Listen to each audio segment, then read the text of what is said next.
want what we know out there. You'll never get this on CNBC. But our school system will never tell us that, because they're part of the process. Fake money, fake teachers, fake assets. I know the game of the rich. My rich dad taught me. You know it because you're the banker. The bankers and the rich play is different than what they teach you in school. All over the world, what does school teach you about money? And the answer is nothing. And that's not a mistake. That's not an accident.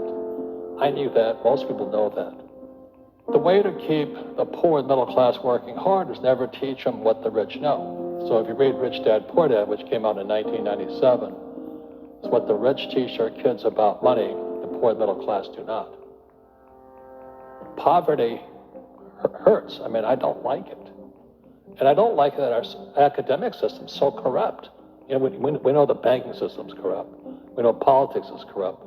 But academics is just as corrupt. I mean, one thing if it's the banking and the politics, but this is where we send our children, and we trust them to do the right things for them, and yet they're being not taught something so fundamental. Like you asked your dad when you were a kid, Dad, you asked your teacher, when are you going to teach us about money? And it was just, never. Never. And they never will.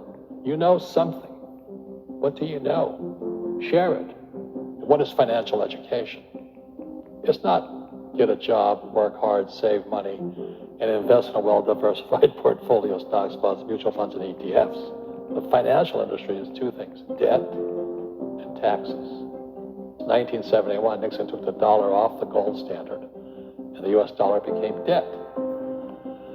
And we still tell kids to go to school, get a job, work hard, save money, and get out of debt. Now, who tells them to do that? That's the most ridiculous thing there is.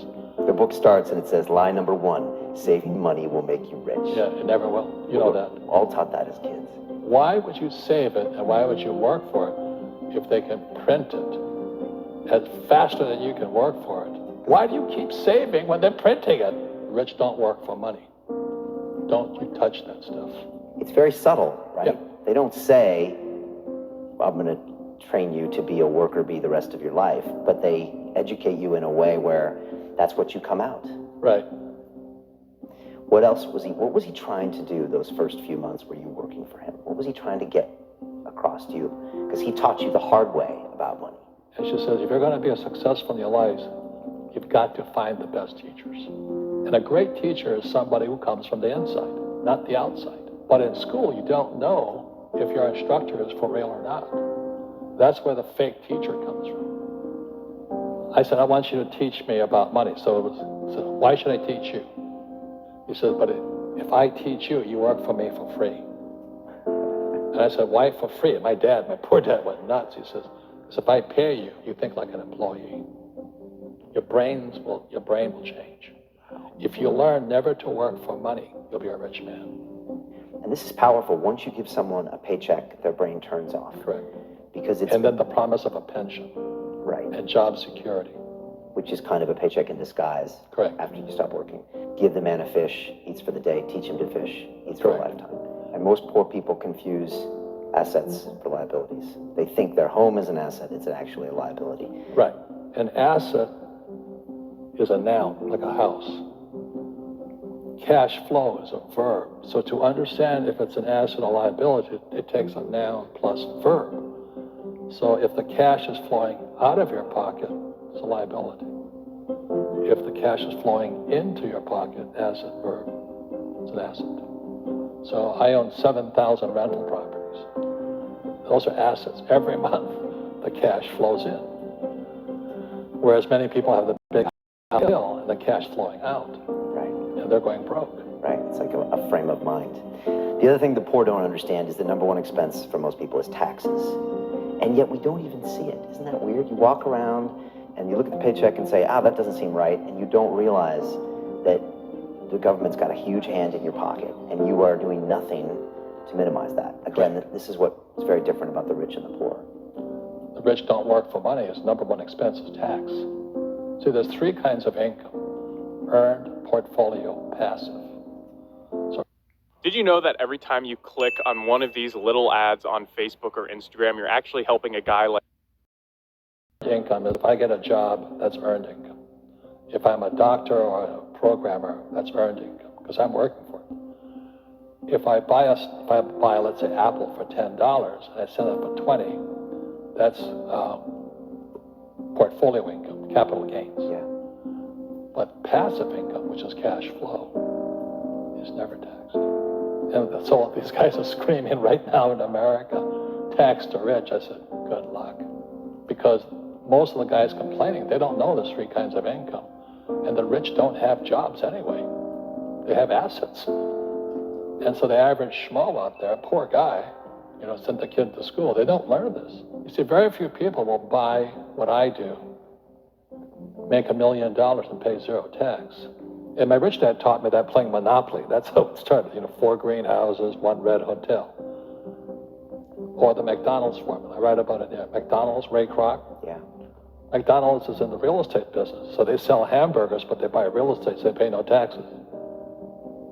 This guy Bezos, he's $16 billion. How much tax do they pay on that $16 billion? Zero. And that's all legal. Anyone can do it. Everybody can do it. But most people lack the education. So once you learn how to use debt as money, you can never say, I can't afford it. See, because the banks will give you, so the banks, after the crash of 2008, the banks gave me $300 million tax-free. When I asked the average guy, I said, why don't you use debt? They can't even get a loan.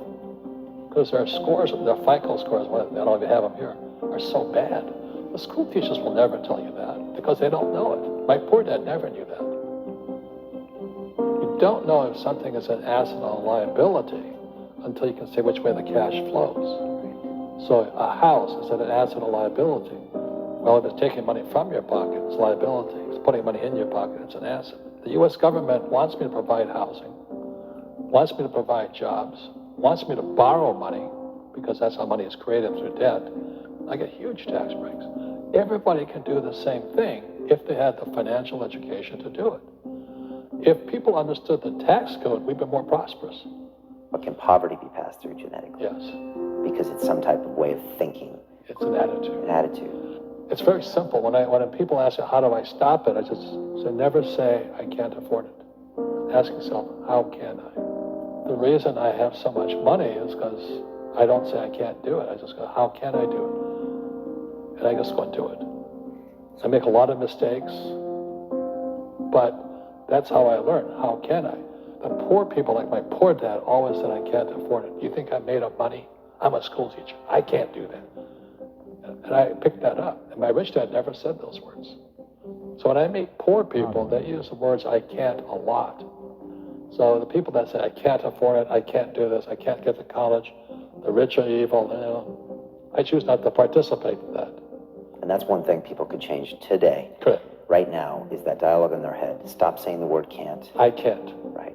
So how can I? How can I? Especially as in, I can't afford it, how can I afford that? Right. Because that opens them up to looking at it as an investment to a greater future. Right. When I borrowed $300 million, I couldn't do it until I went to ask.